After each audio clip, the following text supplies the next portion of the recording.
বাম গণতান্ত্রিক ছাত্র জোট থেকে ঢাকা বিশ্ববিদ্যালয় কেন্দ্রীয় ছাত্র সংসদ নির্বাচনে ভিপি পদে প্রতিদ্বন্দ্বিতা করবেন শেখ তাসনিমা আফরোজ ইমি।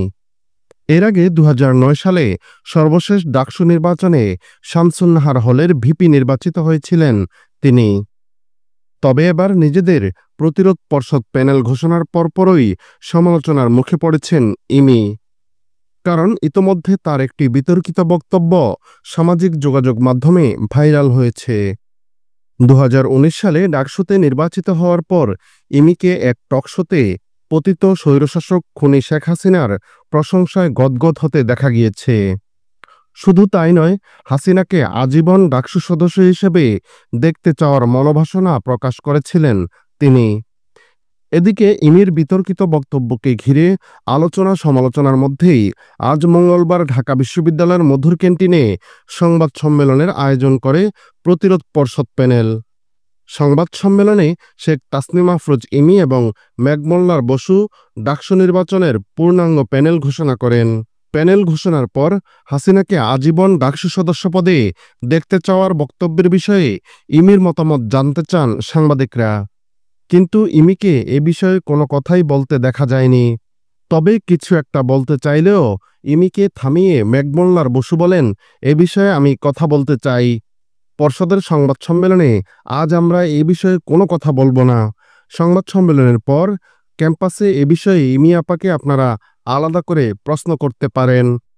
তিনি বলেন, আমরা মনে করি এটা নিয়ে মিডিয়া ন্যারেটিভ উৎপাদন করা হচ্ছে। যারা ২০২৩ সাল পর্যন্ত শেখ হাসিনার পক্ষে কথা বলেছে তাদের কাছে এই জাতীয় প্রশ্নের কোনো উত্তর দিতে চাই না।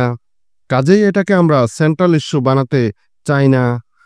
২০১৯ সালে ডাকসুতে নির্বাচিত হওয়ার পর ইমি এক টকশোতে জানিয়েছিলেন পতিত স্বৈরাচার তৎকালীন প্রধানমন্ত্রী শেখ হাসিনাকে আজীবন ডাকসু সদস্য হিসেবে দেখতে চাওয়ার কথা।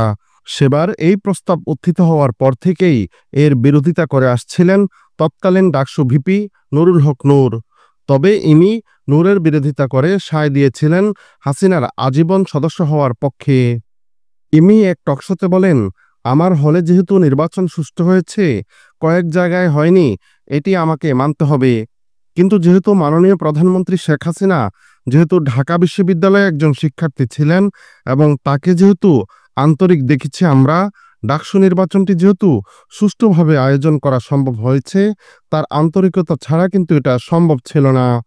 তিনি আমাদের গণভবনে ডেকে যে আতিথেয়তা দিয়েছেন, অন্তত কৃতজ্ঞতাবশত হলেও তাকে ডাকসুর আজীবন সদস্যপদ ঘোষণা করা উচিত।